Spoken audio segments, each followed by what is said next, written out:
Ya, Anda kembali di Apa Kabar Indonesia Siang. Pemirsa, tentunya kami akan melanjutkan diskusi ataupun juga perbincangan kita pada siang hari ini bersama dua narasumber.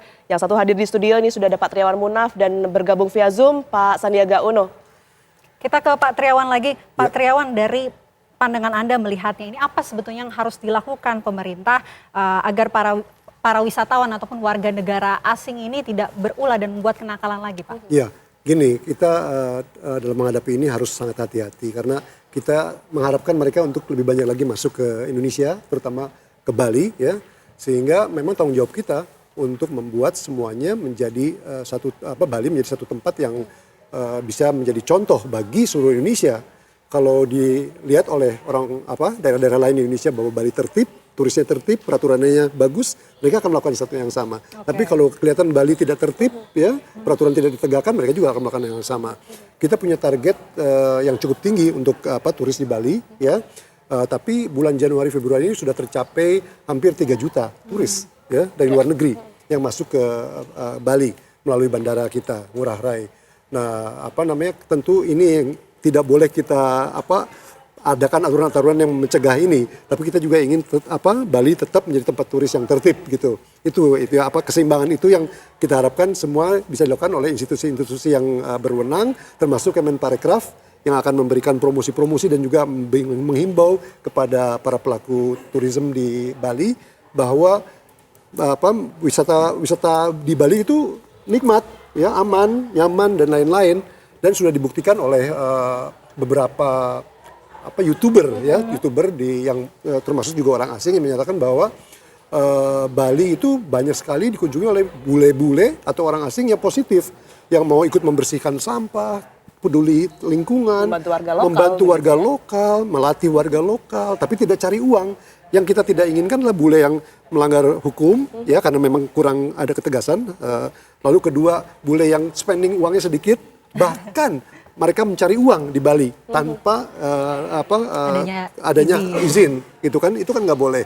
Bahkan nanti akan mengganggu usaha, karena saya di Kadin, takutnya justru anggota kita para pengusaha UKM akan terganggu kehidupannya dengan bule-bule yang melanggar hukum dan dibiarkan. Ya, itu yang kita tidak mau. Dan kita juga ingin agar bisnis-bisnis di Bali seperti persewaan motor dan lain itu tetap dilaksanakan, ya, tapi tentu dengan aturan-aturan yang sangat ditegakkan hukumnya, karena kalau kita mengandalkan mobil travel, jalan Bali itu kecil, ya. Kalau ada yang menurunin mobil aja langsung macet, ya. Memang motor adalah solusi, tapi jangan dibiarkan tanpa SIM, tanpa helm, ya, dan juga mereka dengan cara berpakaian yang seenaknya gitu kan, kita tidak mau gitu kan. Kita ingat, kita kagum sama turis-turis Jepang waktu mereka pulang dari nonton sepak bola misalnya, mereka malahan bersihkan sampah-sampah tertib. Itu menginspirasi kan. Kita ingin turis-turis yang seperti itu, spendingnya banyak dan lain-lain. Itu keseimbangan itu yang harus kita jaga. Baik, Pak Menteri, mungkin boleh tanggapan Anda, Pak, mengenai masukan dan juga pendapat dari Pak Triawan begitu ya. Kalau kita lihat ini sebenarnya turis-turis yang perlu disoroti, ini justru mereka yang kemudian ini merugikan dengan cara berbisnis tanpa izin, justru tidak mendatangkan keuntungan apapun begitu bagi warga lokal. Ya, pemerintah secara tegas melarang turis asing mencari uang di luar peruntukan visa kunjungannya dan melakukan bisnis di Indonesia yang tentunya secara langsung bersinggungan dengan pekerjaan masyarakat. Ini kan lapangan kerja buat masyarakat Bali maupun masyarakat parekraf Indonesia bagi warga lokal, dan praktek-praktek bisnis seperti berdagang, kursus mengendarai motor, kursus fotografi yang dilakukan oleh turis mancanegara ini melanggar peraturan keimigrasian karena mereka masuk ke Indonesia ini kan dengan visa kunjungan. Jadi kita fungsi pengawasannya dengan Dirjen Imigrasi yang baru, Pak Silmi, juga dengan Kemenkumham, perwakilan Indonesia di luar negeri ini kita akan sampaikan secara lebih gencar lagi regulasi visa bagi calon wisatawan mancanegara.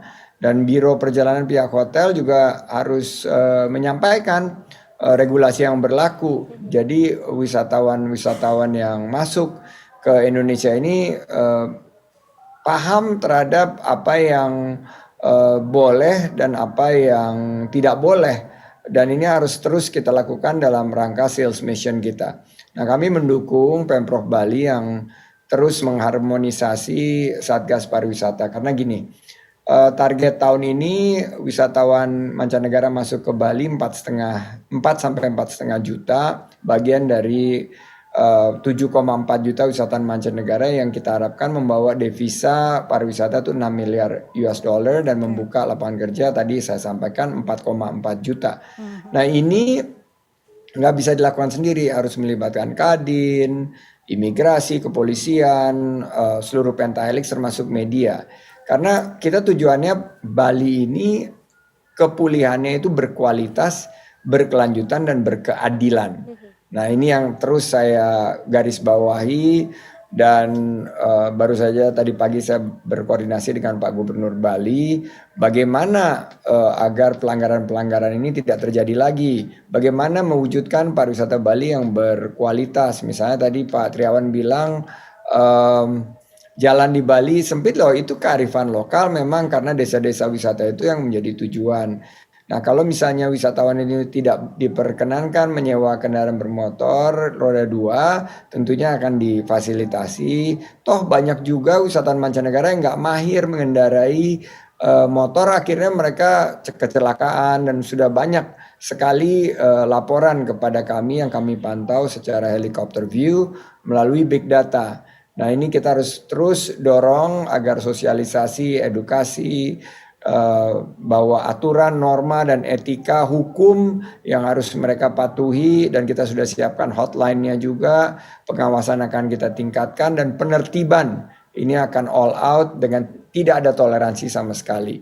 Jadi SK Satgas terkait penanganan situasi keamanan dan ketertiban masyarakat dalam konteks kegiatan WNA ini sedang difinalkan, juga melibatkan Dinas Pariwisata, Bali Tourism Board, ada Gabungan Industri Pariwisata Bali, ada Kadin, dan kita ingin semuanya bergandengan tangan, jangan saling salah menyalahkan, bahwa karena kinerja tim kita ini udah bagus dalam membangkitkan pariwisata dan ekonomi kreatif kita, jangan sampai kita karena ada 1-2 kejadian ini justru kita mengubah narasi kita, karena semuanya lagi belajar sama Indonesia. Kemarin waktu saya di ASEAN Tourism Forum, Thailand lagi melihat gitu apa yang kita lakukan sehingga kita bisa loncat peringkat begitu banyak. Ternyata posisi Indonesia ini sebagai keketuaan ASEAN ini banyak mendapatkan apresiasi. Jadi kita harapkan ini terus mendapat dukungan. Dan untuk wisatawan mancanegara, terima kasih juga telah mempercayai Indonesia sebagai tempat untuk menghabiskan masa libur. Dan kita juga diminta untuk mengembangkan digital nomad. Ini juga ada peruntukannya visa 211, apa yang mereka bisa lakukan, yaitu work from destinations. Tapi nggak boleh mereka menciptakan peluang-peluang yang sebetulnya diperuntukkan untuk warga lokal. Kita harapkan lebih baik ke depan. Oke, saya mau ke Pak Triawan. Ya. Pak Triawan, terakhir nih Pak, bisa memberikan solusi Pak untuk permasalahan ini agar tidak terulang lagi. Solusi dari Anda apa Pak? Mungkin bukan dari saya ya, saya hanya bisa menghimbau dan membantu para pengusaha yang tergabung di Kadin untuk juga memberikan tadi yang seperti Pak Sandi katakan, menyadarkan para wisatawan, memberikan informasi yang cukup, karena turis-turis ini akan semakin banyak yang datang. Nanti kita akan kedatangan turis dari Cina, ya. Turis Cina belum masuk. Sekarang yang terbesar dari Australia, ke Bali nih ya. Kedua dari India naik. Lalu Rusia, ya. Kabarnya kan banyak pelanggar itu yang dari Rusia, ya. Tapi sebetulnya cuma 1%, nggak banyak ya. Dibandingkan jumlah wisatawan yang masuk ke Bali itu, yang melanggar itu sedikit, tapi kelihatan karena netizen kan sekarang kan. Viral kemarin ya Pak. Viral dan lain-lain kan. Nah, ini tidak boleh dibiarkan, mudah-mudahan semua pihak tadi yang seperti kata Pak Sandi sampaikan, bukan hanya anget-anget tai ayam ya melihat ini, tapi menerapkan aturan dan menegakkan hukum seterusnya ya, bahkan lebih baik cara penegakan hukumnya. Baik, itu yang kita harapkan sama-sama agar mereka yang berkunjung ke Bali ingin menikmati keindahan Bali ini tidak terganggu ya Pak ya, Iya. dengan adanya keberadaan turis-turis asing yang kemudian seenaknya sendiri tidak bisa patuh dengan aturan yang sudah ditetapkan dan tentunya semua yang sudah bekerja sama ini dapat menyelesaikan seluruh permasalahan ini. Boleh nggak saya berterima kasih terhadap Silakan, Pak. Silakan. YouTuber seperti Damian Hu, Niluh Jelantik yang selalu menyuarakan dengan positif ya, tidak asal ngomong tapi dengan data dan bukti bahkan dengan video sehingga akan menyebabkan kita sebagai para pelaku pariwisata di Indonesia semakin sadar dan semakin tahu bahwa kita sekarang diawasi oleh mereka. Sangat berpengaruh begitu ya Pak ya. Terima kasih kepada mereka. Baik, terima kasih atas Terima kasih, waktunya Pak Menteri. sudah bergabung bersama kami di Apa Kabar Indonesia Siang untuk Pak Sandiaga Uno dan juga Pak Triawan Terima Munaf kasih, yang Pak. sudah Terima kasih. berkenan Terima kasih, hadir Pak Menteri. di studio. Terima kasih Pak Menteri. Dan Terima Apa kasih, Kabar selamat siang. Indonesia Siang masih akan kembali ke hadapan Anda pemirsa usai jeda berikut ini. Tetaplah bersama kami.